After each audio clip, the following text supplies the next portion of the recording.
I'm here today with Libby Gilchrist. She is a mum, a wife, enjoying retirement now from the priesthood. And therein lies the story. Libby has authored an amazing book called Tapestry, and it's about her journey to the priesthood.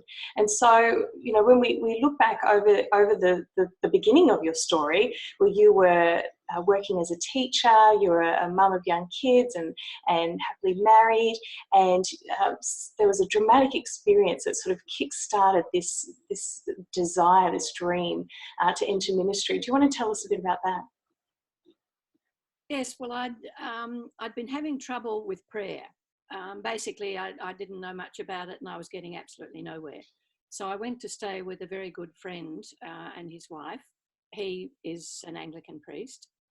And before I got a chance to actually speak to him, because that was going to be part of my reason for going, I experienced a very dramatic renewal. It's as though God came and tapped me on the shoulder, tipped me upside down, turned me inside out and set me back on my feet and more or less said, okay, now get on with it, but this time do it properly.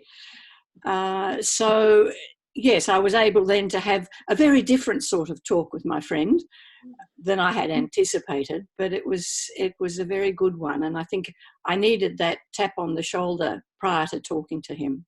Yeah, and so I guess that was the start, the beginning of your journey toward full-time ministry, and God planted a desire in your heart to enter the priesthood, but that wasn't the done thing back then for women, was it? And so No.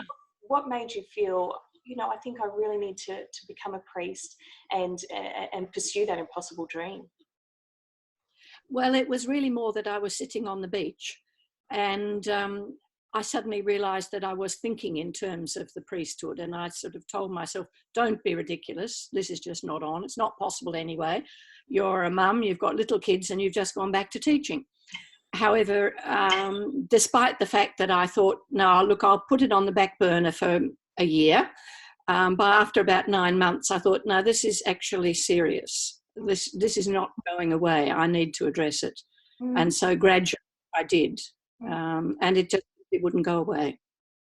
And I guess anyone embarking on a possible journey will have faced difficulties along the way and setbacks and questioning of, you know, why on earth am I doing this? And so what was your experience with that? What helped you to push through that? It was hard because there were a lot of people in the diocese that I was living in that found the change to women priests difficult, if not impossible. And so therefore the journey was fraught with all sorts of, I'll just call them difficulties. But what helped me get through that time was several things. One, my prayer life, and that was very important because that call just did not go away despite all that happened. Also my family was very supportive and they were very helpful. Some friends that I had made who kept saying, Libby, don't give up, don't give up. And the spiritual support of a spiritual director, who I was able to really talk through the spiritual concerns at great depth. Yeah. And do you want to, now that you obviously you entered the priesthood, you're now retired from the priesthood, and so I'm sure there's been some incredible stories that you could tell about your experience within the priesthood. Is there something that has stuck with you during that time when you were serving in full-time ministry?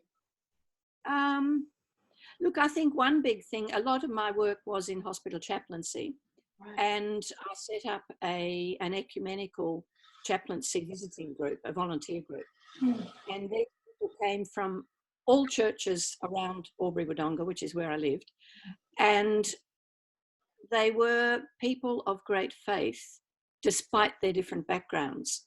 And for me that was an opening up of, wow, you know, God speaks in so many different ways to so many different people in so many different denominations and places, and yet God is God, and his love and his strength and his support is there for all of us should we decide to turn to him.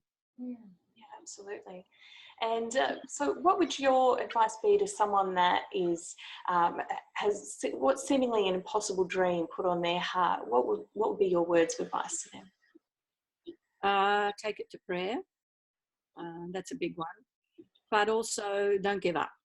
Yeah. A friend of mine early on to me said, Libby, look, it's going to be hard, but just pray like crazy. That's good. With me, and I still think that, and I mention that to a few people at times when they're facing something that's really hard. Don't give up. Yeah. If you feel yourself that it's right, that it's where God is wanting you to go, and that it's I guess for me to know whether or not it is God leading me. If it is not, then I'm filled with turmoil. Yeah. Like I was when I tried to deny that call to the priesthood. I was filled with turmoil. But when you're doing the will of God, then there is peace, despite what might be happening around you. Yeah, absolutely. And so your book is called The Tapestry, one woman's journey to priesthood. And so why the name The Tapestry? Why is that significant to you?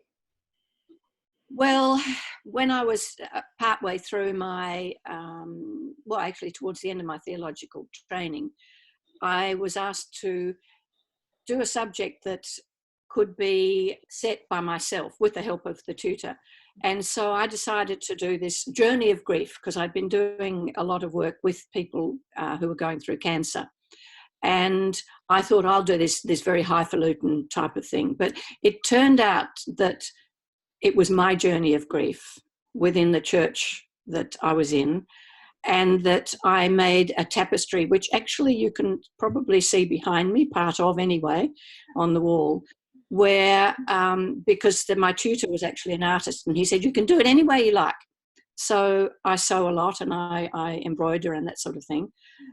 And I did this tapestry of my journey through this grief process within the church. So the images that are in my tapestry, which I mention in the book, are things like the broken cross lying in the mud, because our church, whichever church we belong to, there are times when it is broken.